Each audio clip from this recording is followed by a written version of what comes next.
야고보서 2장 14절로 17절의 말씀입니다. 신약성경 야고보서 2장 14절로 17절.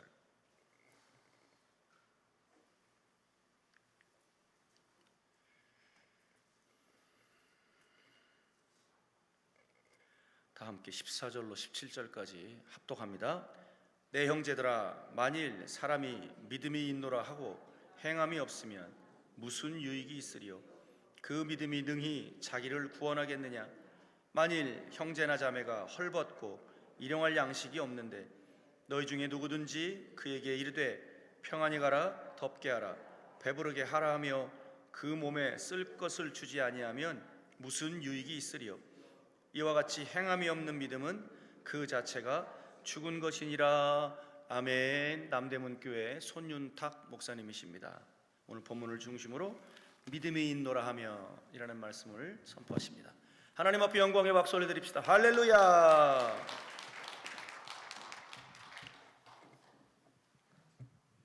할렐루야. 식사 잘 하셨어요? 금식하는 분들에게는 죄송합니다. 잘 자셔야 돼요. 건강은 몸에 영양 섭취를 잘 해야 건강합니다. 그죠?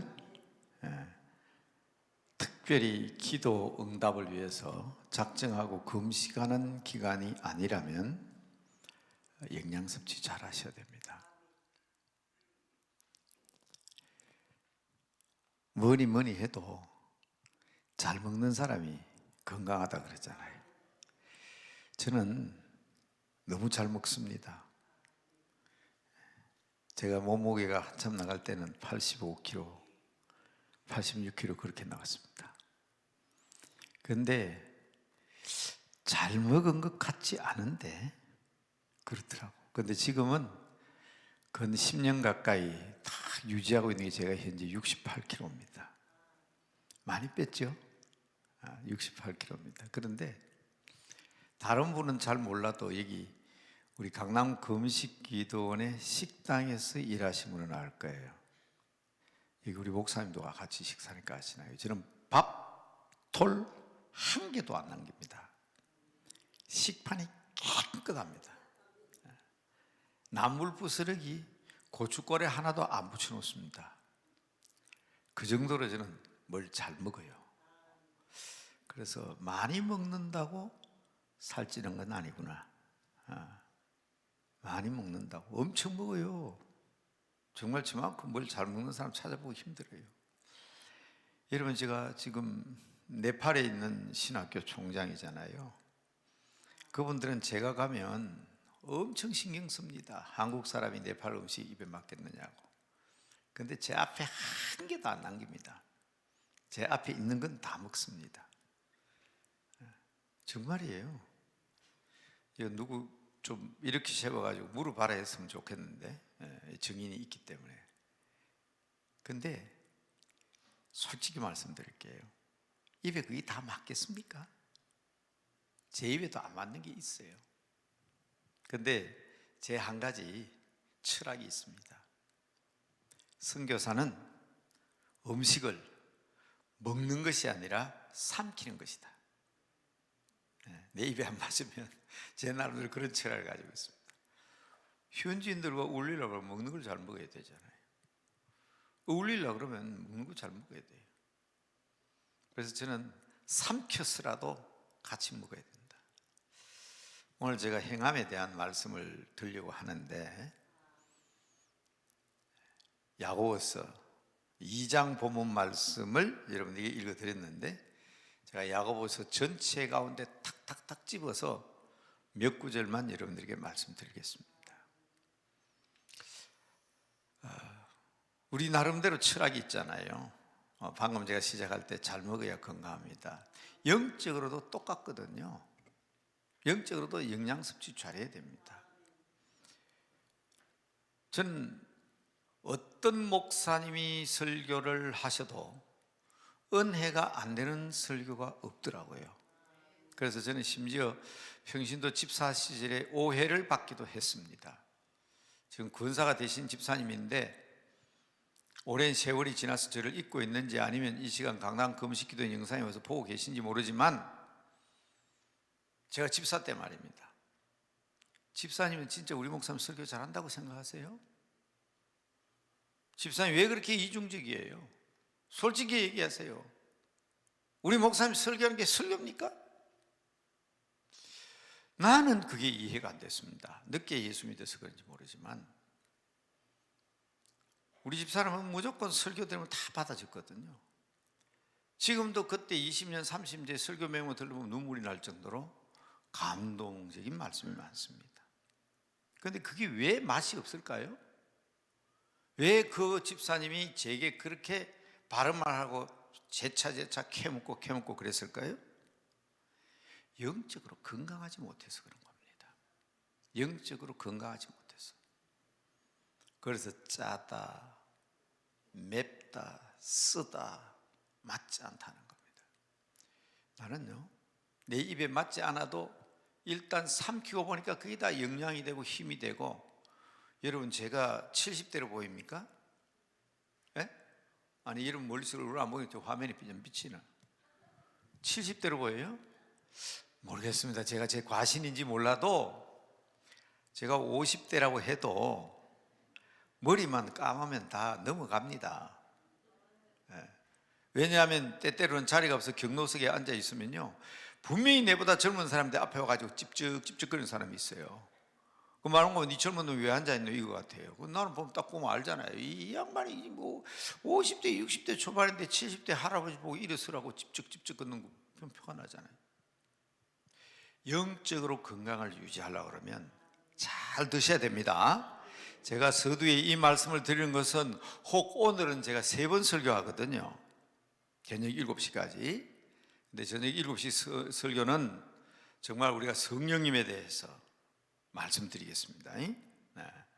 성령 받고 돌아가야 되잖아요. 그렇죠? 여러분 성령 받고 돌아가시기 바랍니다. 성령의 은혜와 능력에 충만해서 돌아가시길 바랍니다. 그런데 3번 설교하는 게 쉬운 건 아니거든요. 제가 앉아서 기도하다 가만히 생각해, 아이고 이거 내가 이래 준비를 3번 설교하는데 하루에 1개 설교에 집중을 했는데 해야 되는데 보통 오면 제가 2번, 구약 1번, 신약 1번, 2번 설교하는데 오늘은 신년 특별 금식 대성회이기 때문에 진짜 은혜 받으려고 하면 저녁 시간에 은혜 받거든. 거기에 집중하다 보니까 여기 오면서 가만히 생각해, 설교 준비를 잘 했나? 오늘 앉아 계신 분들이 좀 맛있게 자시고 돌아가야 되는데 영적 건강을 얻어야 되는 데서 그러면서 이게 앉아 생각한 게 좀 이 부분에서 좀 말씀을 드리자. 어떤 말씀이든지 하나님의 말씀은 우리에게 능력이 된다는 사실을 믿으시기 바랍니다. 오늘 아침에도 얘기했잖아요. 꼭 그냥 복 주고 복 주니 복 받아라 그 말만 복이 아니에요. 하나님 말씀 붙들고 약속의 말씀 붙들고 잡아당기면 모든 복이 다 쏟아지는 줄로 믿으시기 바랍니다. 영적인 건강을 위해서는 영적인 양식을 짜다 쓰다 맵다 그러지 마시고 아멘으로 받으면 다 우리 몸에 좋은 영양소가 되는 줄로 믿으시기 바랍니다. 누가 제게 묻는다면 어떻게 몸무게가 85kg까지 나가는 사람이 68kg 줄여가지고 7년 8년 10년 동안 계속 유지하고 있습니까? 엄청 먹어도 딱 유지되더라고. 하나님의 말씀 설교 많이 듣는 데서 과식하는 거 없으니까요. 말씀 많이 읽으시고 많이 들으시기 바랍니다. 그리고 그 말씀을 아멘으로 받으시고 응답했으면 좋겠습니다. 물론 먹는 것으로만 되는 게 아닙니다. 호흡을 잘해야 돼요. 호흡을.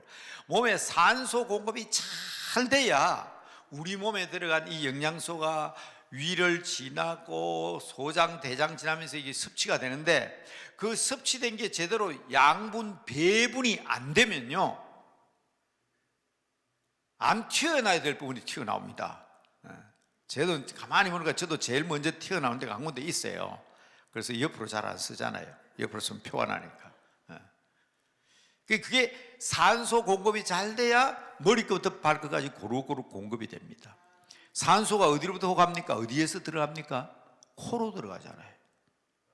코로 들어가 배로 가면 배에서 피가 옵니다. 심장에서 피가 옵니다. 대정맥에서 피가 와가지고요, 대정맥이 소정맥입니까? 여하튼 피가 와가지고 허파에서 산소를 가지고 다시 심장으로 가지고 온몸에 날라주는데, 그 날라주는 역할이 산소가 하는 거예요. 그런데 혈관을 지다 보면 산소가 이 영양분을 가지고 온몸에 고루 날라야 되는데, 그 혈관 속에 뭐가 있으면 그게 걸려가지고 그만 혈관이 막히기도 하고 혈압이 오기도 하는 거 아닙니까? 그걸 다 그냥 녹이기도 하고 날라주기도 하고 분배시켜주는 게 산소라고요. 다른 말로 숨 잘 쉬어야 돼요. 영적으로 똑같더라고. 우리의 영적 호흡은 뭡니까? 기도해야 됩니다. 기도. 쉬지 말고 끝없이 우리가 호흡이 중단되면 죽는 것처럼 우리는요, 일어나면서 자는 시간까지도 항상 우리 호흡이 계속되는 것처럼 우리의 기도는 계속되어야 되는 줄로 믿으시기 바랍니다. 그 기도 훈련이 사실은 기도원에서 훈련이 되는 건데, 물론 교회에서도 할 수 있고 집에서도 할 수 있습니다.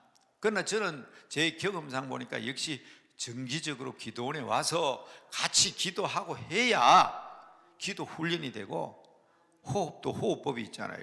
여러분 성악하는 사람한테 물어보세요. 복식 호흡하는 게 있다고요. 그리고 최신 건강을 이야기하는 사람들이 건강 운동을 할 때 호흡법을 가지고 건강을 조정합니다. 몸의 체력을 조정합니다. 저는 아침에 일어나면 반드시 아침에 일어나면 성경 읽고 기도하고 난 다음에 저희 집 사람과 두 사람에서 보는 사람이 전혀 없지만 하는 게 있습니다. 따라라라라 따라라라라 따라라라. 그럼 시작하면 저희 집 사람과 둘이서 하나 둘 셋 넷 반드시 합니다.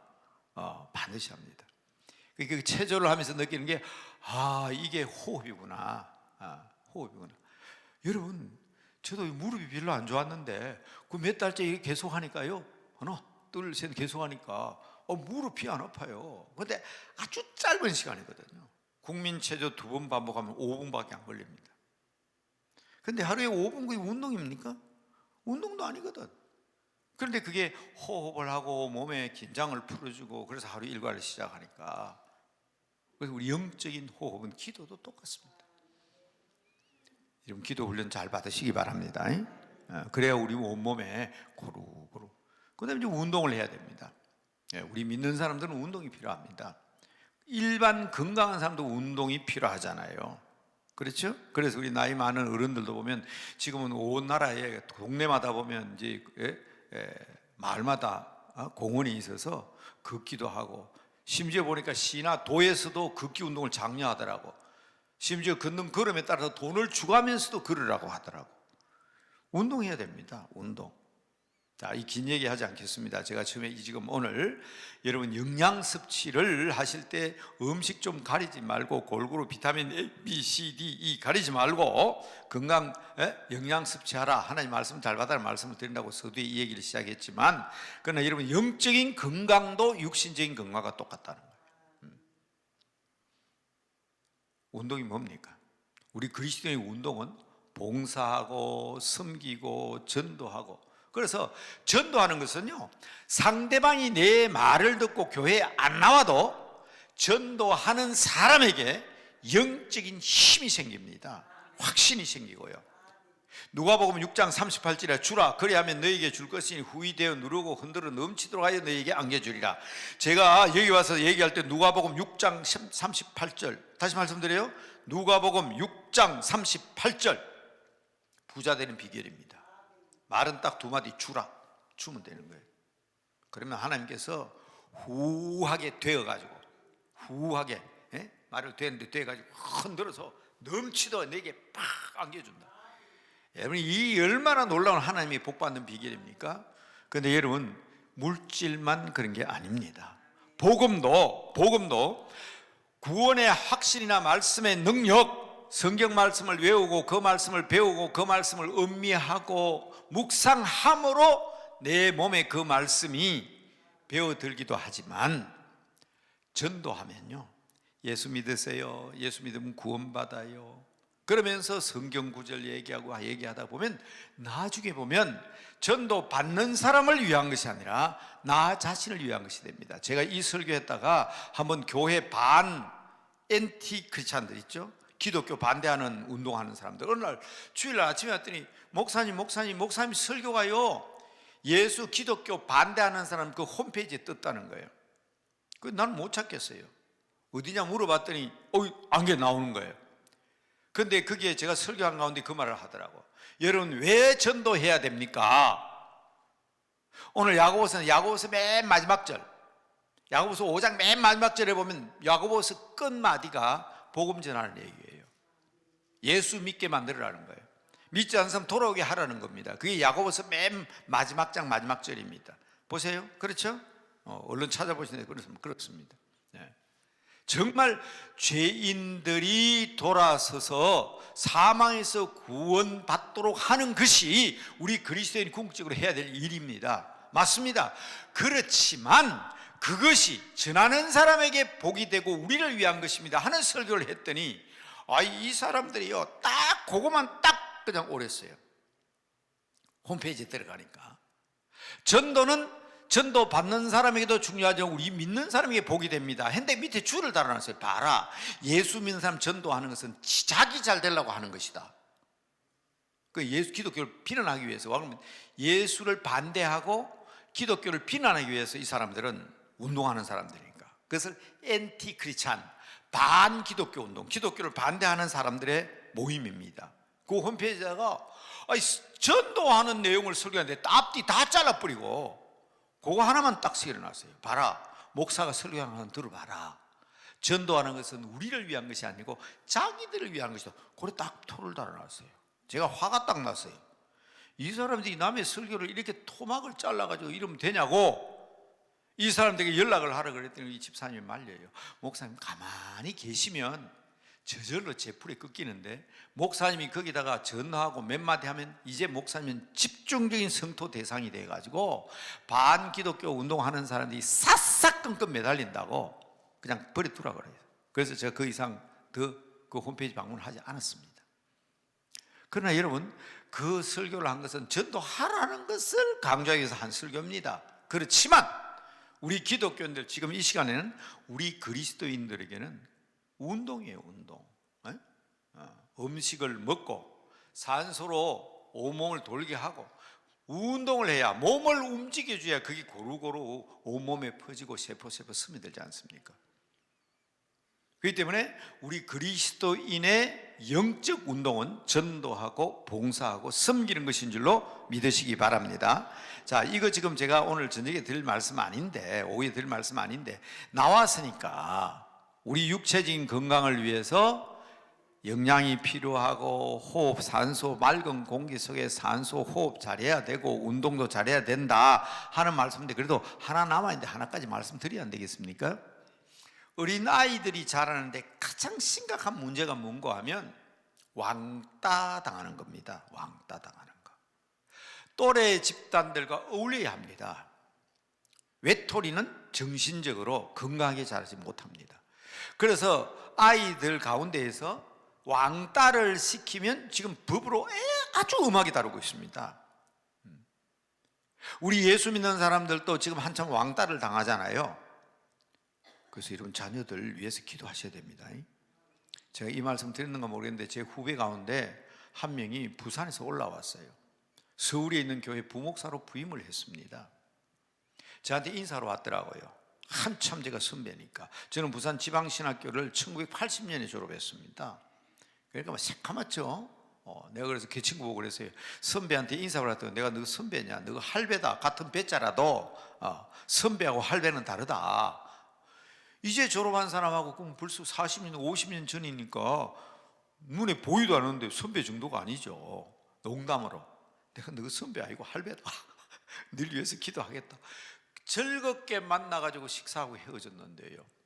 한 달 지나서 이 부부가 찾아왔는데 부인은 얼굴이 텅텅 부어있고요. 남편은 보면 막 그냥 뻔뻔한 눈빛도 그냥 막 흐려졌고 막 사람이 그냥 안절부절 하는 거예요. 무슨 일이 있었냐? 예, 그동안 너무 무서운 일이 있었습니다. 제가 하나님의 말씀 쫓아왔는 줄 알았는데 가만히 제가 올라올 때를 생각해 보니까 애 교육 때문에 올라온 것 같아요. 부산보다는 사람을 태어나면 서울로 보내라고 서울에 있는 어느 중학교에다 입학을 시켰는데, 전학을 시켰는데 아이가 첫날 와서 그러더래요. 저는 부산에서 왔고요, 우리 아버지는 목사고요. 저는 예수 잘 믿게 왔습니다. 선생님이 옆에 서 있다. 자식 예수 믿는 게 자랑이가. 이 시대에 예수 믿는 게 무슨 자랑이냐. 선생님이 그래 버렸대. 애들이요 그때부터 얘를 왕따를 시키는 거예요. 첫째 액센트가 말하는 액센트가 다르죠. 막 흉내내고. 애가 예수 믿는다는 그거 하나 때문에 견디다 못해서 갔어요. 그 한강에 다리가 얼마나 많아요. 다리를 하나 건너지 못하고 그냥 갔어요. 그러니까 그 엄마 아빠가 얼마나 마음이 아프겠습니까? 얼마나 고통이 되겠습니까? 그래서 저한테 와서 눈물을 흘리면서 제가 이래가지고 서울에서 목회하겠습니까? 아들 하나님 나라에 보내고 내가 아이들을 위해서 내가 해야 될 일이 뭔지를 다시 한번 생각해 봐야 되거든. 부인은 뭐 어떤 말도 위로가 안 되잖아요. 그때 제가 느낀 게 이게 심각하다. 그래서 여러분 우리 자녀들 후손들에게 교육 잘 시켜야 됩니다. 저는 그 이후로 저는 학생들 앞에 서면 항상 저는 교육시킵니다. 앞으로 갈수록 예수 믿는 사람은 왕따 될 가능성이 더 많습니다. 지금도 그렇잖아요. 솔직히 얘기합시다. 아니 교회가 뭘 잘못했습니까? 여러분 날마다 기회가 되면 나라와 민족을 위해서 기도하고 구국 기도를 해서 기도하고 말입니다. 정말 우리가 섬겨야 될 거 다 섬기고 아무리 시골에 가난하고 못 살고 그냥 교회 유지가 어려운 교회도 시골에서 할아버지 할머니 모시고 1년에 한 번 두 번 경로잔치도 하고 방과후 학교도 하고 도대체 뭐 어떻게 하는 말이에요 교회가. 그런데 지금 교회를 욕하고 왕따시키고 있지 않습니까? 이럴 때 자칫 잘못하면요 정신적으로 충격을 받기 쉽습니다. 건전하게 성장할 수 없습니다. 특히 아이들은 그렇습니다. 그래서 지금도 국가적으로도 교육적으로도 이 왕따는 심각합니다. 그래서 저는 이렇게 얘기했습니다. 여러분 우리는 왕따입니다. 왕께서 따로 세우신 사람들입니다. 그렇기 때문에 우리 왕따들은 세상 사람들과 달라서 아침에 말씀드렸죠. 구별된 사람들입니다. 여러분 집에 가거든 아들, 딸은 물론 손주들에게 주입시켜야 됩니다. 우리는 왕따들이기 때문에 왕께서 따로 세운 사람이기 때문에 일반 세상 사람과 우리는 좀 다르다. 그런데 제가 말씀드린 것은 그 말씀을 드리는 게 아니라 교회 안에서 왕따 당하면 어디로 갑니까? 어디로 가냐고요. 그래서 저는 교회 성장을 전공하고 학생들에게 가르칠 때 교회의 심각한 질병이 뭐냐 하면 동질 집단, 같은 사람끼리 모이고 외부에서 새 사람도 관심 놓으시고 왕따시키는 눈뜬 장님 정세라고 합니다. 그 병을 사람을 뻔하게 눈 떠 있는데 투명인간 취급하는 거예요. 자기들끼리만 똘똘 뭉쳐가지고. 그러면 그 교회는 성장하지 못합니다. 자, 그렇게 하지 않도록 하기 위해서 우리가 교육학적으로 쓰는 말이 있습니다. 어린 아이들에게는 그 말을 또래 집단이라고 하고요, 교회에 쓰는 것을 친교 혹은 교제라고 합니다. 그래서 교회는 예수만 잘 믿고 예배만 잘 드리면 됐지, 무슨 남성교회 여전도회가 있느냐, 무슨 규역이 있느냐고 하지만 그것은 건전하게 성장하기 위한 친교 교제를 통해서 영적으로 성장하기 때문인 줄로 믿으시기 바랍니다.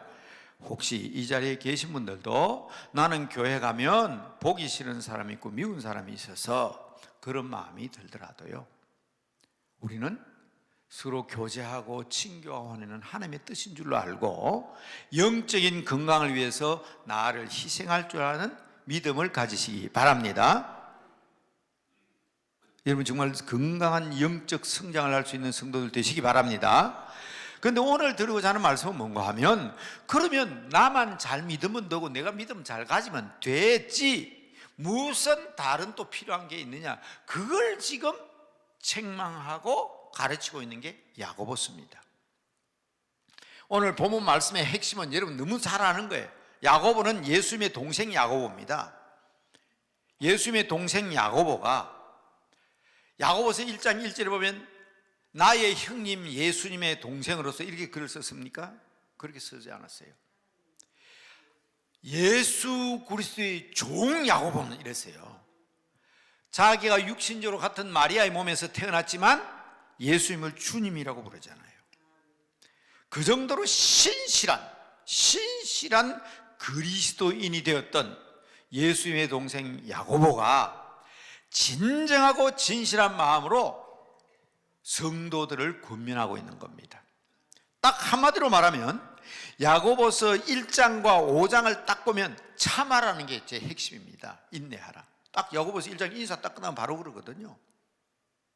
우리가 고통을 당하고 괴로움을 당하고 환난을 당하는 것은 우리로 하여금 온전히 구비하여 조금도 부족함이 없는 사람으로 만들기 위해서 우리가 고통당하고 어려움 당하는 것이다.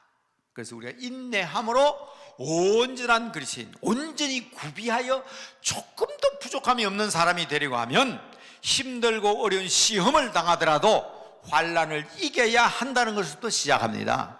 그리고 야고보서 5장 뒤에 가면 참고 견디고 인내하고 그렇게 끝납니다.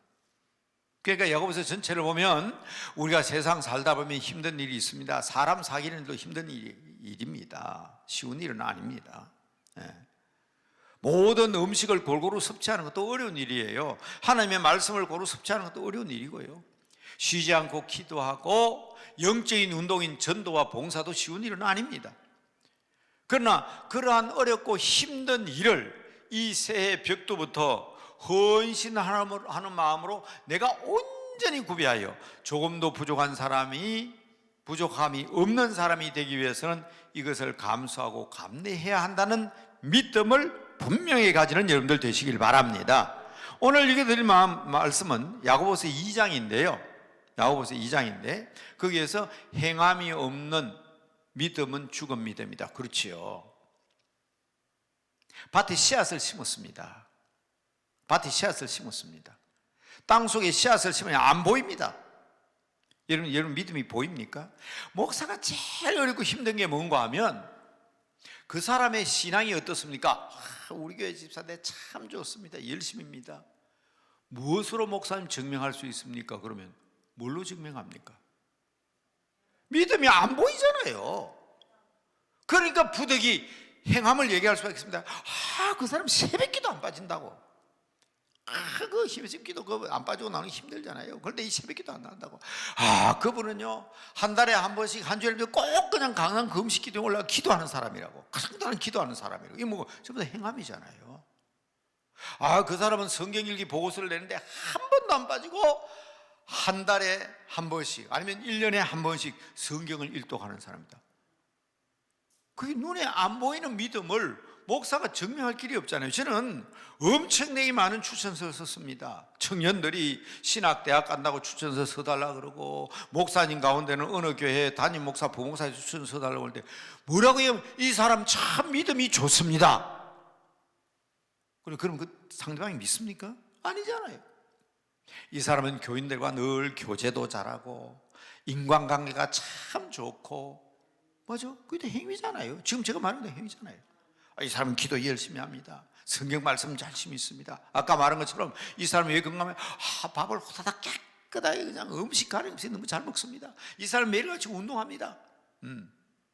이 사람은 늘 기도하는 사람입니다. 이 사람은 매일 그냥 이웃과 관계 똑같은 거예요. 똑같은 거예요.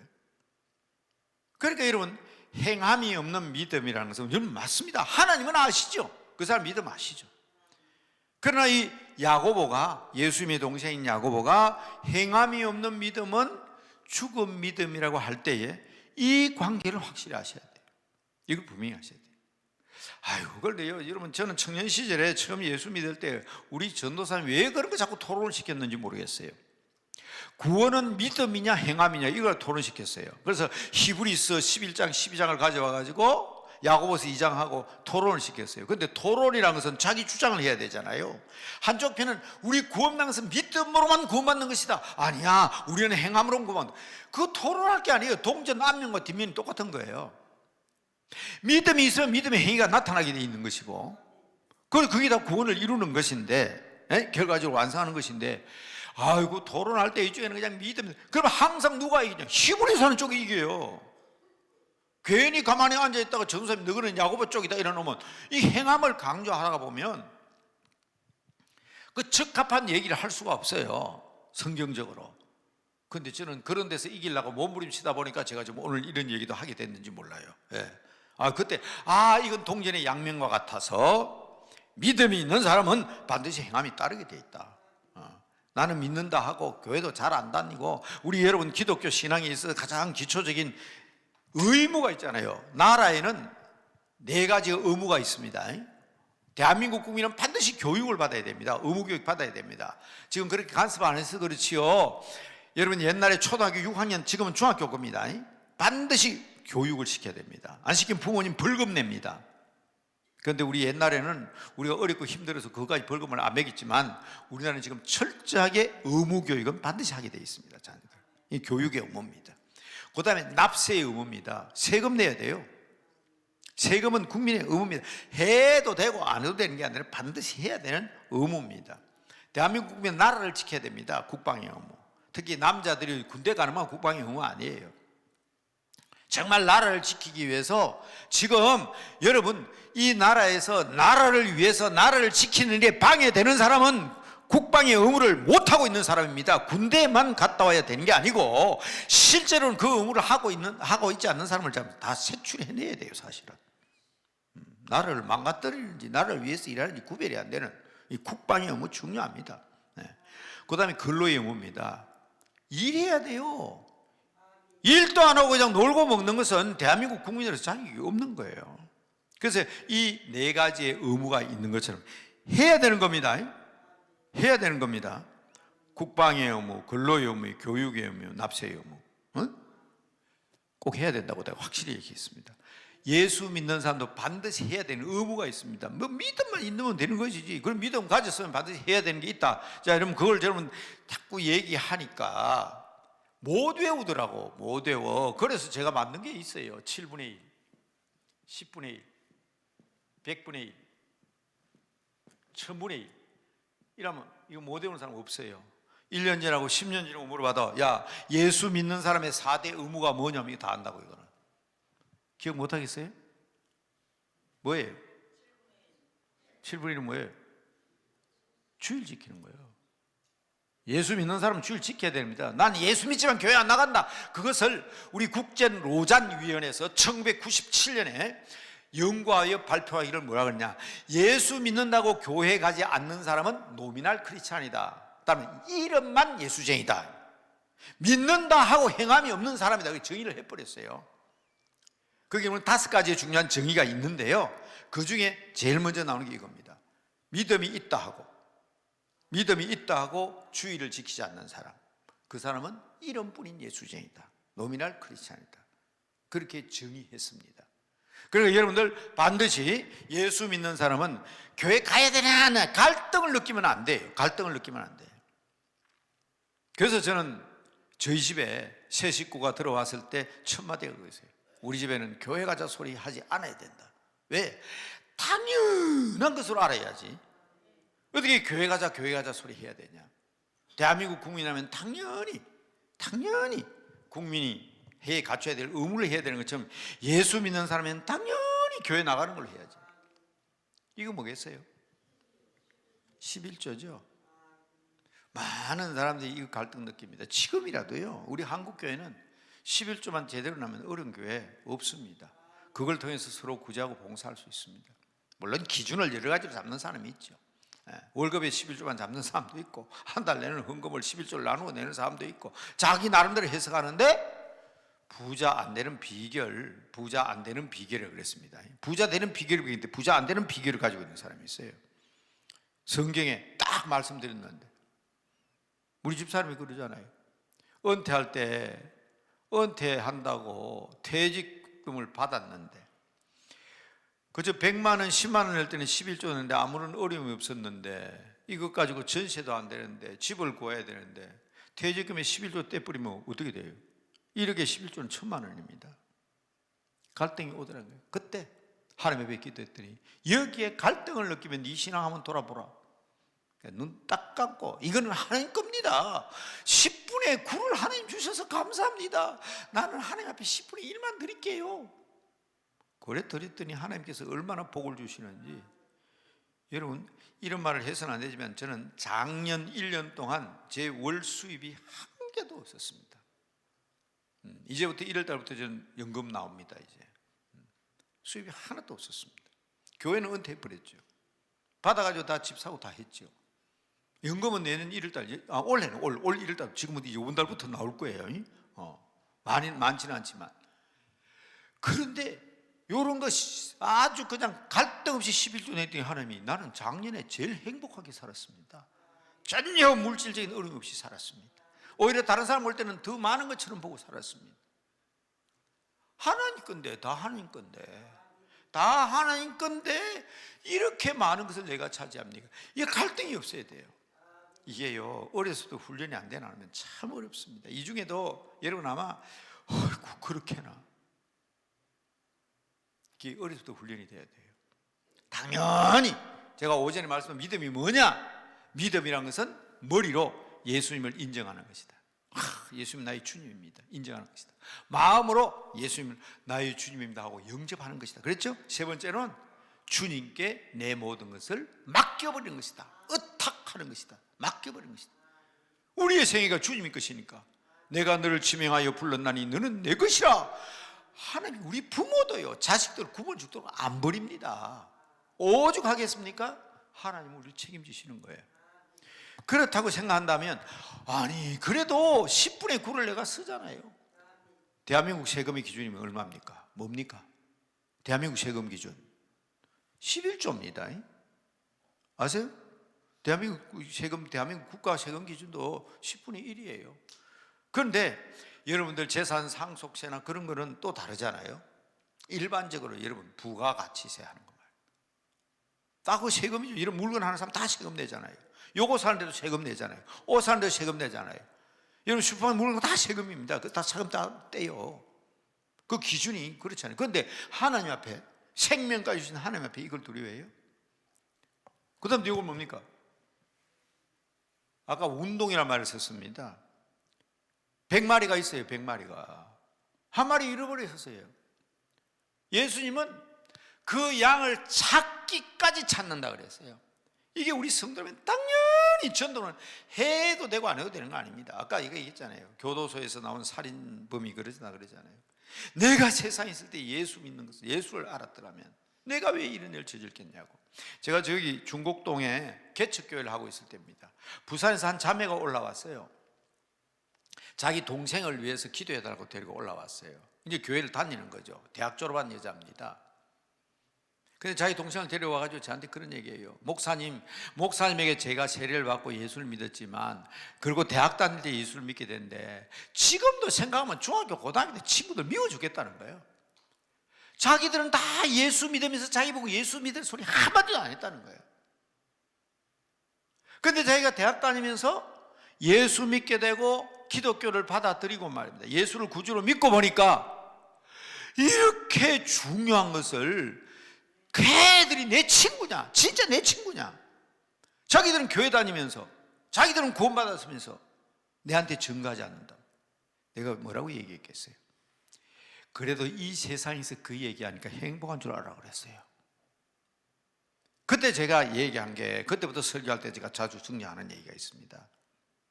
부자와 나사로 얘기 말입니다. 그 부자가 아브라함 아버지여, 그 죽은 나사로를 우리 집에 좀 보내가지고 죽고 난 데가 이런 곳이 있다는 사실을 좀 알게 해달라 그러잖아요. 근데 한번 생각해 보세요. 내 친구가, 우리 엄마 아빠가, 내 가족이 지옥 불구덩이에서 허덕이다가 고개를 들고 보니 내 딸이 아브라함의 품에 안겨 있고 내 새끼가 구원받아 있는데 나는 지옥에서 불구덩이에서 헤매고 있다? 뭐라고 하겠어요? 야, 임자식아, 네가 내 새끼 맞냐?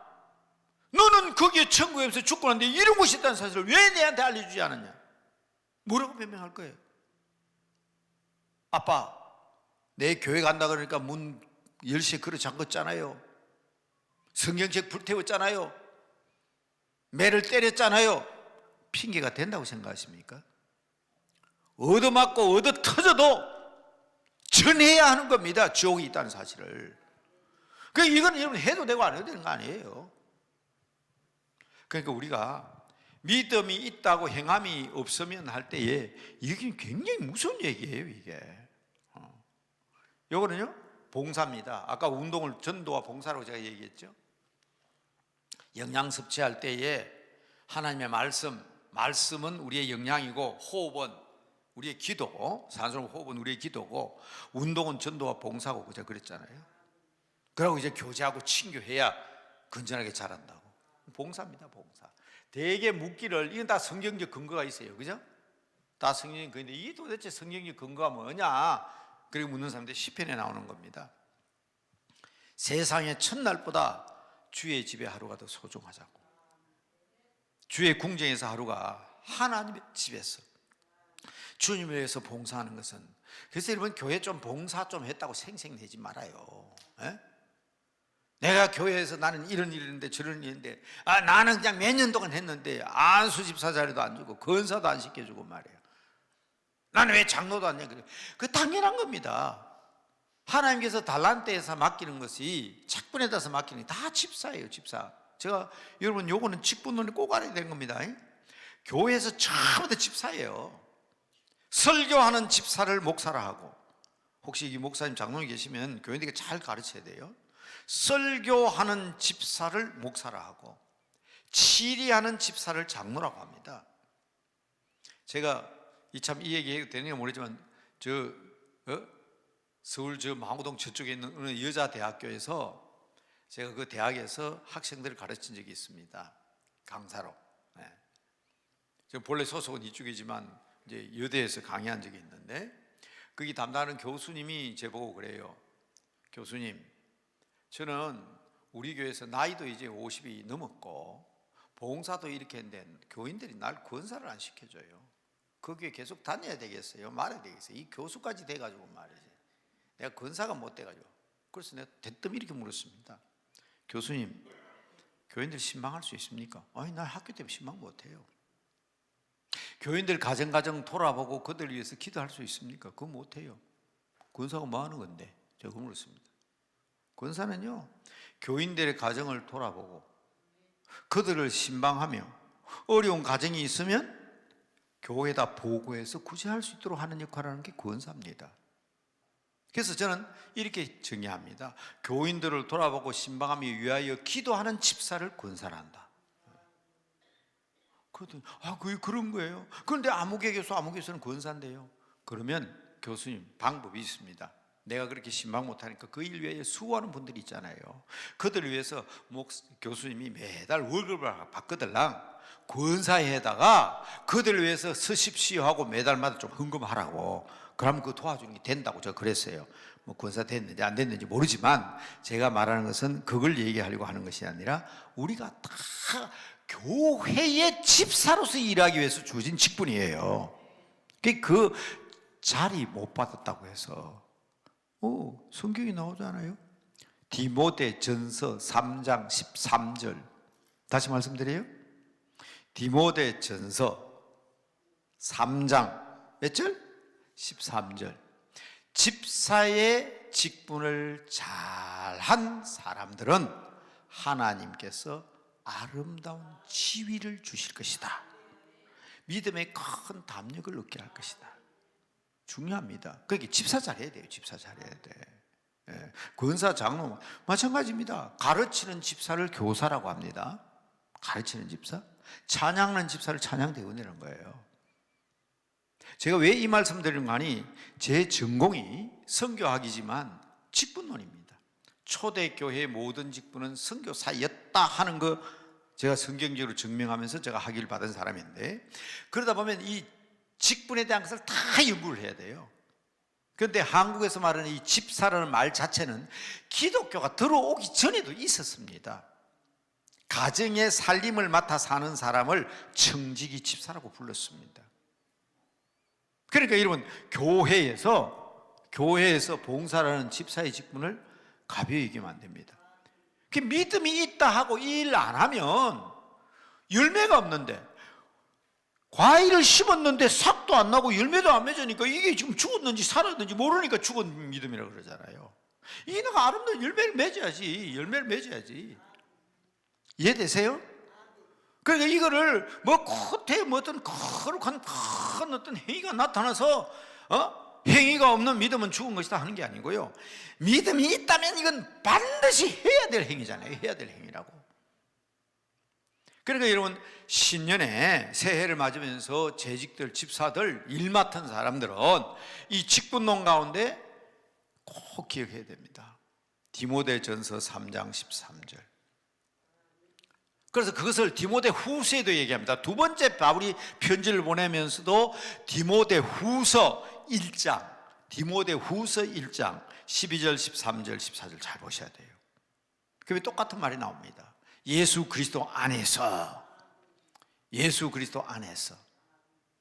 믿음과 사랑으로 내게 부탁한 바를 지키되, 14절에 보면 성령이 내게 부탁한, 한번 따라합시다. 아름다운 것을 지키라. 붙여서 아름다운 것을 지키라. 이게 교회의 아름다운 열매입니다. 과일은 아름답잖아요. 제가 성경 장절까지 말씀드렸는데 아주 우리 방송실 빨라가지고 빨리 자막을 내보내주셔서 감사합니다만은, 디모데 후서 1장 14절, 성령으로 말미암아 내게 부탁한 아름다운 것을 지켜라. 그것은 바로 그리스도 안에서 우리에게 주신 그 놀라운 사랑과 은총으로 말미암아 지켜야 될 믿음 안에 있기 때문에. 보세요, 이거보다 더 중요한 게 어디 있어요? 자, 오늘 여러분 저녁에 제가 7시에 또 귀한 말씀을 드려야 되기 때문에, 그렇다면 야고보서에서 나타나 있는 전체적인 아름다운 행위, 제가 아주 기본적인 겁니다. 여러분, 믿음이 있다 하고 이거 못하면 안 돼요. 믿음이 있다 하고 행함이 없으면. 그래서 히브리서에도 믿음으로 구원받은 쫙 합니다. 맞습니다. 우리가 구원받는 것은 예수님이 날 위해서 죽으셨다, 죄는 내가 지었으나 내 죄값은 주님께서 감당하셨다, 이 믿음으로 하나님의 자녀가 되는 겁니다. 죄에서 구원받았어요. 그러나 여러분, 죄의 세력은 지금도 우리를 노리고 있습니다. 어느 장로님이, 그러니까 목사가 얘기보다 장로님이 평신도가 간증한 얘기를 하니까 아마 실감이 더 나는 것 같더라고요. 어느 장로님이 간증하는 내용을 내가 들었는데, 장로님이 난센스 퀴즈를 낸다고 이렇게 얘기했어요. 이 세상 마지막 날이 되면 우리 주님 뭐 타고 오신다고요? 뭐 타고 오세요? 구름 타고 오신다. 그런데 사탄은 무엇을 타고 올까요? 그렇게 물었습니다. 사탄은 뭘 타고 올까요? 난센스 퀴즈 아닙니다. 실제입니다. 사탄은 틈을 타고 옵니다. 틈을 타고. 그래서 베드로가 뭐라고 얘기하냐면, 대적마귀가 우는 사자와 같이 삼킬 자를 찾고 있다 그랬어요. 틈을 보고 있는 거예요. 제가 학생들에게 사탄론, 귀신론 대해서 강의했을 때 제 강의의 결론은 이거였어요. 성령 충만하고 예수 믿으면 요한 1서 5장에 나오는 것처럼 악한 자가 너희를 만지도 못한다. 그러니까 예수 잘 믿으면 귀신이 우리에게 접근 못합니다. 악한 자가 우리를 만지도 못합니다. 귀신 들릴 수가 없어요. 그러니까 대뜸 학생 하나 손을 들었습니다. 그럼 교수님, 예수 믿는 사람은 귀신 안 들리겠네요? 네, 그래서 그랬습니다. 그런데 우리 교회는 예수 믿는 집사님 귀신 들렸는데요? 그 답이 바로 그겁니다. 대적마귀와 같이 우는 사자처럼 대적마귀가 틈을 노리고 있는 거예요. 틈을 노리고. 우리 안에 성령으로 충만하면, 오늘 저녁에 드릴 말씀이에요. 우리 안에 성령으로 충만하면 이 몸은 하나님의 성전이잖아요. 우리 김성광 목사님 살아 계실 때 전에 여기서 이렇게 마치고 나면 이 기도를 하라고 하시더라고. 그런데 여러분, 그때 같이 계신 분 계시지만 한 사람이 기도를 하는데 펄쩍펄쩍 뛰고 막 뒹굴고 난리가 났어요. 그때 제가 뭐라고 기도했습니까? 하나님, 이 사람은 하나님의 성전입니다. 하나님의 성전을 지키기 위해서 제가 기도합니다. 왜? 성령이 우리 안에 계시니까. 고린도전서 몇 장 몇 절? 3장 16절. 누가 그러니까 말하기를, 목사님 3장 16절은 다 중요합니까? 요한복음 3장 16절 이건 다 아시잖아요, 그죠?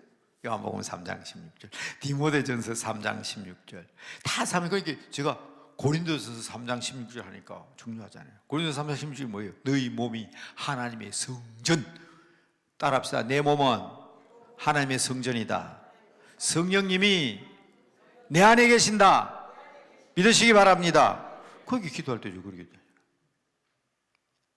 이 귀 먹고 눈 어두운 귀신아, 네가 지금 어디에 들어와 있는지 아냐? 너는 지금 성전 안에 들어와 있어. 하나님이 계시는 성전 안에 들어와 있어. 예수 이름으로 물러가라고. 그래서 일러가 앉아가지고 귀신 도망가 버리잖아. 그러니까 성령님을 모시고 성령과 함께 살아야 되는 사람이 성령님과 함께 하지 못하고 틈을 주니까 호시탐탐, 호시탐탐. 많이 들어봤죠? 지금 애들은 그 잘 모를 것 같아. 제가 초등학교 선생할 때는요, 이성복 어린이 웅변대회가 있었어요. 학교마다 6월달 되면 웅변대회 하잖아요. 제일 많은 원고 내용이 뭡니까? 저 북한 괴뢰들이 호시탐탐 남침의 기회를 노리고, 이 용어가 제일 많아요. 근데 호시탐탐 남침의 기회를 노리는 괴뢰, 북한 괴뢰 똑같아요. 사탄의 속성이. 호시탐탐 예수 믿는 사람들에게 오고 싶은데 성령을 모시고 사니까 못 들어오는 거예요. 믿으시기 바랍니다. 그래서 여러분, 제가 그 학생의 질문에 호시탐탐 기회를 노리는 사탄에게 마음을 열어놓았구만. 더 구체적으로 설명해 달라고 그러더라고. 그래서 내가 구약 얘기를 했어요. 구약에 보면 귀신 들린 사람은 어떻게 알아? 귀신 들린 사람, 신접한 사람 기억나세요? 율법에 어떻게 알아? 돌로 쳐 죽이라고 그랬어요. 아니, 귀신이 들어오는 걸 어떻게 해? 왜 돌로 쳐 죽여? 절대로 못 들어옵니다. 귀신도 영접을 해야 들어와요. 대표적으로 우리 한국에도 있습니다. 이런 얘기를 해야 좀 귀가 또 솔깃해요. 한국에도 있어요. 그게 뭔가 하면 무당들 가운데 학습무들은 몰라요. 배워가지고 점치는 사람은 몰라요. 배워가지고 생년월일 묻고 생신 묻고 얘가 책 보고 이렇게 하는 그런 무당 말고요. 그런 무당도 아니에요. 그건 호구제책, 돈 벌어 먹기 살기 위해서 돈 벌어 먹으려고 그냥 책 하나 갖다 놓고 점치는 사람들이에요. 저도 그거 흉내 낼 수 있어요. 왜? 제가 동양철학 하면서 제가 주역을 배웠거든. 근데 제보고 와가지고 점쳐달라 소리 하지 마세요. 농담한다고 어떤 분이 와가지고 그러더라고. 목사님, 주역을 배우셨다면서 그러면 점쳐주시겠네요. 저는 그런 공부는 안 했습니다. 그러나 저하고 같이 공부한 사람 가운데도 그런 사람이 있어요. 예수 안 믿는 사람이니까. 동양철학 할 때는 친구들이 예수 안 믿는 사람이 많잖아요. 근데 그건 진짜 무당이 아니고, 진짜 무당은요, 귀신이 들어와가지고 속에서 귀신이 발동하는 무당을 강신무라 합니다. 내림굿을 해가지고 강신굿을 해가 신이 귀신이 들어오는 거예요.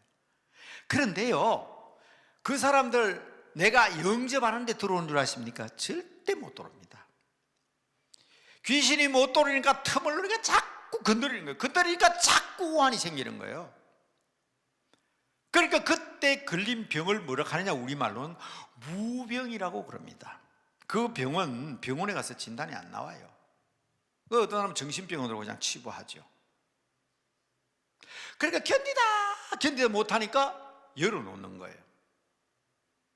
그게 뭔가 하면 신모라 그럽니다. 신모. 무당이 그걸 도와줍니다. 어떻게? 신딸이라 그럽니다. 무병 걸린 사람을 갖다 놔놓고 거기다가 내림굿을 합니다. 그게 영접식입니다. 우리가 예수님을 모시면 하나님의 자녀가 되는 것처럼 그 사람들이 귀신을 영접하는 거예요. 그러면 그 사람은 무당이 되고 신접한 사람이 되는 거예요. 제가 예를 들어서 그 얘기를 했습니다. 왜 구약시대 때 신접한 사람을 돌로 쳐 죽이려 했냐? 자기 잘못이 없는데 돌로 쳐 죽이려 했냐? 아니라는 거예요. 자기가 마음을 열어놓고 귀신을 영접했기 때문에 귀신이 들어갔고, 그래서 그 사람이 신접한 사람이기 때문에 돌로 쳐 죽이는 거예요. 하나님을 믿는 사람은 성령으로 무장돼서 용납 안 해야 됩니다. 그래서 우리 초기 선교사들이 조선의 여인들에 대한 글을 썼는데 거기도 보면 그런 말이 나옵니다. 선교사들 찾아와 기도만 하면 무병이 낫는데 선교사한테는 묻지 않고 절간 다니고 무당 찾으면서 질문을 하니까 결국은 그 사람들은 귀신 영접식을 해가지고 신접한 무당들이 되는 거예요. 그러니까 그것들이 우리 한국을 지금 얼마나 어지럽히는지 모릅니다. 우리 기도하십시다. 악한 귀신들은 우리에게 접하지도 못한다. 우리가 하나님 가까이 하기 때문에. 자, 도대체 이런 근거를 목사님께서 왜 야고보서를 하면서 얘기합니까? 자, 이제 야고보서는 1장부터 5장까지 있습니다. 한번 보세요. 뭘 얘기하고 있는지. 하나하나 얘기했으면 좋겠는데, 야고보서 1장은 제가 말씀드렸지만은 제일 중요한 것은 야고보서 1장 2절, 3절, 4절을 읽으셔야 됩니다. 트리뷰레이션이라고 그러죠. 예. 미안합니다. 영어로 써서 트리뷰레이션. 이 말이 뭔가 환란이란 말입니다. 너희가 환란을 당하면 온전히 기쁘게 여기라고 그랬어요. 왜? 온전히 구비하여 조금도 부족함이 없도록 하나님께서 천국으로 들이시기 위해서 그렇다. 이 환란이라는 단어를 왜 제가 영어로 썼느냐? 이유가 있습니다. 라틴어로 이 트리뷰레이션을, 라틴어가 원본인데 뭐라고 하면 트리뷰룸이라고 그럽니다. 이게 뭐냐? 트리뷰룸이 탈곡기, 우리말로 하면 탈곡기가 어디서 사람, 도시에서 사는 사람 모릅니다. 추수하는 기계입니다. 추수하는 기계. 더 쉽게 우리 어른들 이야기 쉽게 할까요? 도리깨. 콩이나 보리를 추수할 때에 두들겨 패는 거예요. 도리깨로 막 두들겨. 이게 환란입니다. 이게 탈곡기. 저는 어릴 때 낮에는요 이 몸에 가려워서 못해요. 낮에는 다 집에다 지르고 밤중이 되면 이제 조금 습도가 있으니까 한밤중에 밤새도록 하잖아요. 바로. 그러면 이 볕단이요 막 기계에 얻어 터집니다. 막 축제. 그래 떨어지잖아요. 이걸 탈곡기 추수하는 거예요. 이게 굉장히 중요한 말입니다. 이걸 하지 않으면 수확을 할 수가 없습니다.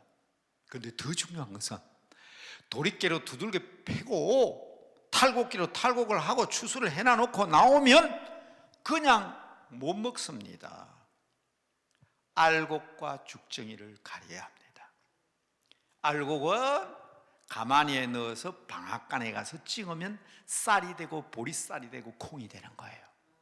죽정이는 다 바람에 날려보내서 거름으로 쓰든지 불에 태우든지 합니다. 그럼 설명됐습니까? 마지막 날 우리 주님께서 오셔서 알곡 창고에 우리를 들기 위해서 이게 알곡이냐 쭉정이냐 가리는 행위가 바로 이 트리뷰레이션 환란이라는 거예요. 온전히 구비하여 조금도 부족함이 없는 하나님의 사람으로 구별하기 위한 것입니다. 딱 해보면 알아요. 제일 대표적으로 우리가 이번에 최근에 경험한 게 있습니다. 2020년 코로나라는 것이 와보니까 여러분 눈에 보입니까? 진짜 예수 믿는 사람 안 믿는 사람 어느 정도는 눈에 보이잖아요. 환란이었거든. 그게 민족주의 나라 전 세계적인 환란이었습니다. 마지막 우리 주님이 오시면 대환란이 일어날 것인데 그때가 되면 예수 믿는 사람은 그 환란 가운데도 찬송 부르고 믿음 지키고 끝까지 승리하는 믿음의 사람으로서 아름다운 행위, 아까 말한 대로 찬송하고 기도하는 행위가 드러날 것입니다. 그러나 안 믿는 사람은 하나님이 계시다면서 코로나가 뭐냐고. 여러분 그 코로나 때문에 한국 교회가 두 쪼가리 나고 여러분 정치가도 두 쪼가리, 전 세계가 두 쪼가리 나고 두 조각 났어요. 저는 어느 측변도 들지 않습니다. 그러나 여러분 교회에 가보면 내 편 아니면 적이잖아요. 지금 교회가 온통 두 조각 나고 대한민국만 그런 거 아닙니다. 온 세계가 지금 두 조각 나 있어요. 그럴 때 우리는 신앙과 믿음으로 굳건하게 주님만이 나의 주님이 돼야지. 이거 우리 잊어버리면 안 된다는 거예요. 이게 지금 야고보서를 제가 얘기하는 가장 큰 이유입니다. 지금 이 시대에 우리가 굳건하게 믿음을 지키고 예수님만 바라보고 살아야 합니다. 알곡이 드러나는 거예요. 그게 1장의 내용입니다. 그러면서 이게 혀를 강조하는데 혀는 제가 나중에 얘기하겠습니다. 왜냐하면 혀는 3장에 나오기 때문에. 요 2장이 지금 믿음과 행위에 대해서 얘기하잖아요. 그러면서 여기에서 이건 제가 여러분 알기 쉽게 이렇게 다 해놓겠습니다. 3장 18절 혀. 한번 보세요. 3장 18절 혀를 얘기합니다. 제가 다른 것도 있지만 야고보서를 알기 쉽게 하기 위해서 일부러 제가 18절만 얘기하는 거예요. 이렇게 얘기하지 않으면 성경을 읽고 기도원에서 듣고 끝나버리더라고. 그러니까 여러분 좀 잘 기억하시라고. 그러니까 여기는 꼭 이거 기억하셔야 되고요. 여기 혀가 나옵니다. 혀. 말에 재갈을 물리는 것처럼 우리의 혀를 조심해야 된다고. 근데 혀에 대한 얘기는 3장 18절에 잘 나옵니다. 4장 18절은 뭐냐? 악한 사탄이 틈타지 못하게 하기 위해서 한번 따라합시다. 하나님을 가까이 하라. 그렇죠. 누구를 가까이 해야 되냐 이 말이에요. 지금 이 시대에 하나님을 가까이 해야 될 이 시대에 나는 진보다 나는 보수다 할 시간이 여유가 없어요. 그게 지금 제 주장입니다. 어떤 사람은 제보고 그냥 양다리 걸쳤다고 엉터리라고, 미안합니다 상스러운 말 써서, 제보고 겹사꾸라래요. 어떤 제자는 제게 와서 그래요. 목사님 때는 내 평생 예수 믿고 권사까지 됐는데 내가 보니까 목사님은 가짜 목사 같다는 거예요. 1976년에 가르친 제자입니다. 50년 전의 제자예요. 그때 예수 믿어가 지금 60대가 돼가 70을 바라보는 그 권사님이 제보고 그랬어요. 평생을 저는 우리 선생님이 목사라는 것을 자랑스럽게 생각했는데 여기 우리 집사람 앉아 있잖아요. 저한테 문제가 왔잖아요.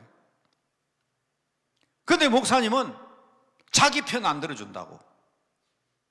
나는 목사님이 이제 가짜 목사고 나는 우리 선생님이 이제 존경할 수가 없다는 거예요. 저는 그에게 딱 한마디 했습니다. 나는 하나님밖에 모른다. 하나님을 가까이. 그래야 여러분 악한 사탄이 틈차지 않습니다. 한번 찾아보세요. 4장 18절 자막 한번 떼어보세요. 이게 굉장히 중요한 말이에요. 맞죠? 예? 미안합니다. 이게 참 전부 다 8절이 전부 다 8절. 3장 8절, 4장 8절, 5장 8절. 죄송합니다. 4장 8절. 하나님을 가까이. 맞죠? 하나님을 가까이. 그러면요 아무것도 틈타지 못합니다. 그러니까 우리가 행위에 있어서 오늘 마지막으로 결론적으로 여러분같이 기도하면서 결론 맺는 것은 아까 쭉 얘기했잖아요. 지금까지 악한 자가 너희를 만지지도 못하리라. 성령님만 모시고 살아야 돼요. 그러면서 마지막에 나오는 게 뭔가 하면 5장 8절 인내입니다. 인내. 그래서 저는 이거를 한자로 옛날에 학생들이 기억하기 쉬우라고, 요것만 가지고는 기억이 잘 안 되더라고. 그래서 이것을 혀설자를 썼고요, 이걸 가까울 건자를 썼습니다. 그리고 견딘다는 참을 인자를 써서 설건인이라 해서 그렇게 가르친 적이 있습니다. 매우 중요한 거예요. 이게 야고보서에서 우리의 다른 행위를 요구하는 게 아니에요. 물론 2장에서 가장 중요한 것은 믿음과 관계된 행위를 얘기합니다. 그리고 아까 제가 기본적인 거 의무를 얘기했잖아요. 그렇지만 우리가 이런 때인 줄 알고 마지막 5장에도 똑같은 얘기가 나옵니다. 5장 7절에 보면 농부가 이른 비와 늦은 비를 기다리는 것처럼 너희는 끝까지 기다려야 된다. 그리고 8절에는 뭐라고 되어 있는가 하면 7절 8절에는 길이 참고 마음을 굳건하게 하라. 굳건한 인내를 얘기하는 거예요. 이게 야고보서 전체의 내용이에요. 야고보서 전체의 내용이에요.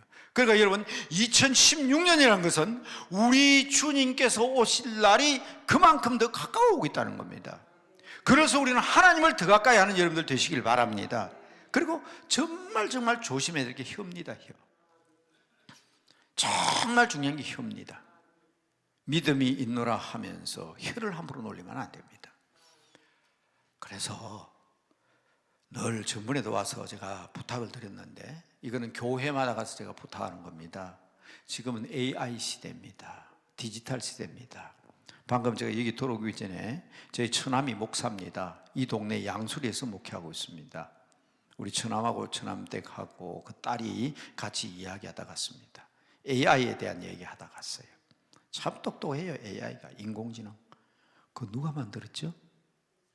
사람이 만든 거예요. 그런데 한참 얘기다 하는 말이 얘들이 너무 잘한다는 거예요. 우리 처남댁이 하는 말이, 내가 뭐 물으면 얘가 대할 때 목사 사모인 거 다 안돼요. 걔가 대단하잖아요. 근데 어떻게 알게 됐을까요? 저희 처남댁이 사모님이 중간중간 질문하는 것을 다 모아가 있다가 이 사람이 사모라는 것을 눈치를 챈 거예요. 그러니까 사모라고 나오는 거예요. 사모님 하고 나오는 거예요. 그 말은 여러분 무슨 말인지 아십니까? 하하, 이 우리 교회 이 목사님이 말이야 뭐 어떻고 저떻고, 우리 교회 장로님 집사님 뭐 어떻고 저떻고 다 기록해놨죠. 그래서 그런 거 하지 마라 그러면 대번에 하는 말이, 목사님 교회의 발전을 위해서 잘못된 것은 잘못됐다고 얘기해야 됩니다. 그런데 AI로 넣으면 그거까지는 몰라요.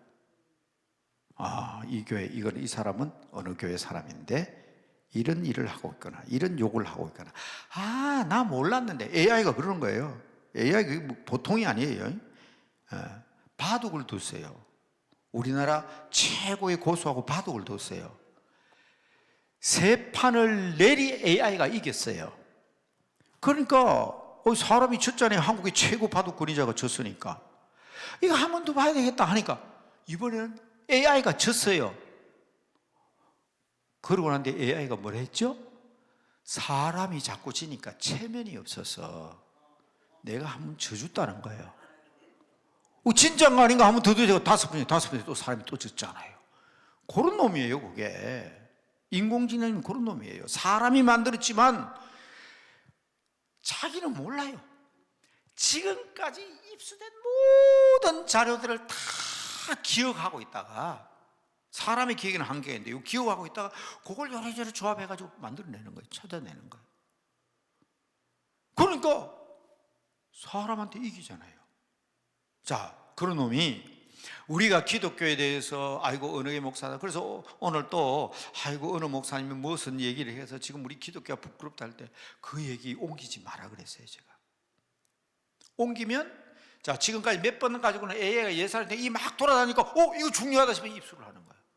그러면 나중에 대한민국 목사 평가할 때 그게 딱 자료로 들어가는 거예요. 자, 10년이 지났습니다. 20년이 지났습니다. 예수 안 믿는 사람이 난 예수 믿어야 되겠다 싶어서 물어봅니다. 한국 교회는 어떤 교회입니까? 웃기는 소리 하지 마라. 한국 교회는 이런 목사도 있고 이런 목사도 있고 이런 교회다. 나쁜 것만 쫙 나오면 그 사람 예수 믿을까요? 안 믿을까요? 무서운 시대입니다. 마지막 때일수록. 그러니까 지금 한국교회, 제가 정부, 세상 사람은 그럴 수 있어요. 네 편, 내 편 있을 수 있어요. 그러나 교회는 그러면 안 됩니다. 교회는요, 이쪽 편은 저쪽 편 욕하고 저쪽 편 이쪽 욕하거든요. 그게 다 입수가 되면 AI로 넣으면 그게 처음부터 진짜인 줄 알거든. 그 나중에 조합시키면 한국에 큰일 납니다. 그거를 교묘하게 이용해가지고 지금 인터넷 선교, 컴퓨터 선교라고 해가지고요, 어느 이단 단체는 아예 방을 만들어가지고 한 20명이 앉아가지고 계속 저거 이단의 존재만 계속 입력시키는 거예요. 계속. 그 10년, 20년 누적돼 나누면요, 인터넷에서 그것만 다 보관하고 있다가 이단을 막 선전하는 거예요. 근데 우리는 그런 생각이 전혀 없거든. 그래서 제가 부탁드리는 거예요. 교회를 위해서 이야기하는 거 좋습니다. 우리 목사고 장로고 집사고 어떻게 완벽한 사람이 있겠습니까? 제발 부탁은 인터넷 통해서 얘기하지 마십시오. 컴퓨터에게 그런 정보 입수시키지 마십시오. 가서 얘기하시고요. 장 얘기하려거든 인터넷상에서 얘기하지 말고 직접 얘기하세요. 말로 하세요. 큰일 납니다. 여러분, 앞으로 여러분 우리 세대, 다음 세대인데 지금 우리 세대와 다음 세대는 똑같은 말 다자가 붙었습니다. 다음 세대는 우리와 다른 세대입니다. 모든 걸 다 아는 것처럼 보이지만 걔들은요, 인터넷만 의지하는 세대입니다. 우리는 할 수 없잖아요. 자연을 보고 태어날 때 산과 들과 바다를 보고 태어났기 때문에 산에 가면 우와 좋다, 바다 가면 우와 시원하다, 마음이 우러면 산을 찾습니다. 그죠? 40대 50대는 콘크리트만 보고 자랐습니다. 마음이 울적하면 극장 갑니다. 그래서 여러분 지금 극장이 되는 거예요. 콘크리트만 보고 자랐어요. 콘크리트 속으로 들어갑니다. 게임하는 데 들어가고요, 도박하는 데 들어가고요. 그런데 다음 세대는 힘들고 어려우면, 왜요? 태어날 때부터 이것만 보고 자랐죠. 그렇죠? 태어날 때부터 이것만 보고 자랐어요. 이것만. 문제만 있으면 이것만 봅니다. 하나님을 가까이 할 기회가 없어요. 그래서 여기서 말하는 혀를 조심하라는 말은 우리의 언어 말 자체가 정말 이 마지막 때에 바로 사용해야 됩니다. 행위로. 그러면서 힘들고 어려운 일이 있어도 인내하고 참아야 됩니다. 알곡과 죽정이를 구별할 그분이 계시기 때문에. 오늘은 야고보서를 통해서 말씀드렸지만, 야고보서에 더 많은 말이 있지만 이것만 딱 하면 야고보서는 잡히잖아요. 잡히잖아요. 보이지 않는 믿음이지만 보이는 믿음으로 만들으라는 거예요. 보이는 믿음으로 만들으라는 거예요. 그래야 매번 야고보서 5장 맨 마지막 절에서 악한 자들이 돌아오고 그리스도 모르는 사람들이 돌아오고, 그래서 우리 주님께서 임하실 때 우리가 주님 앞에서 정말 이런 삶을 살다 왔습니다는 가치로운 삶을 살기 때문에 야고보가 간곡하게 이런 부탁을 한다는 사실을 분명히 기억하시기 바랍니다. 그저 성경 한 권을 여러분 지금 떼신 거예요. 한 권을. 물론 여기에서 구절 또 주석을 할 수 있겠지만 이것을 절대로 믿음과 행위를 얘기하지만, 우리 믿음이 있다 하고 덮어놓으면 안 돼요. 믿음이 있다고 땅에 묻어놓으면 안 됩니다. 믿음이 있다 하기 때문에 의무를 다해야 되고, 여기서 말하고 있는 이러한 삶을 통해서 하나님 앞에 영광 돌릴 수 있는 여러분이 되셔서 2026년이 우리 주님 오실 날과 더 가까워질수록 더욱더 우리가 가까이 해야 될 것이 무엇인가를 확실히 하고 분별하는 지혜로운 하나님의 사람들이 다 되시기를 주님의 이름으로 축복합니다. 축복합니다. 저는 가능하면 부탁이 있었어요. 저를 가까이 지내는 모든 사람들이, 목사님 저 위에 올랐으면 모양도 좋고 영상도 멋있게 나오고 폼도 그럴듯하고 말씀도 또박또박 다 알아들을 수 있는데, 실판에만 오면 달라지는 게 하나 있어요. 설교가 길어진다고. 왜냐하면 이건 평생 제가, 여러분 한번 생각해 보세요. 고등학교 선생, 초등학교 선생, 대학교 선생 하면서 늘 칠판을 쓰다 보니까 좀 길어진 것처럼 보이지만, 그러나 여러분 어떤 분이 그랬어요. 요거 지금 요래 놔놓고 사진을 딱 찍으려 했더니 그만 제가 땡 돌려가지고 그냥 져버려. 그래서 오늘은 밀게요. 절로 밀고 갈 테니까 꼭 이 말씀을 좀 낙서처럼 됐지만 이 말씀을 길이 기억하시고 주님 앞에 승리하는, 인정받는 참된 하나님의 사람들이 되시기를 우리 주님의 크신 이름으로 축복합니다. 축복합니다. 축복합니다. 믿음과 행위 기억하시며 함께 기도할 때에 우리 주님의 이름, 우리의 혀끝이 주님을 찬양하고 주님의 이름을 부르고 주님을 찬양하는 혀가 되기를, 아름다운 것을 지키는 혀가 될 수 있게 되기를 예수님의 이름으로 축복합니다. 다 같이 부르짖습니다. 주여!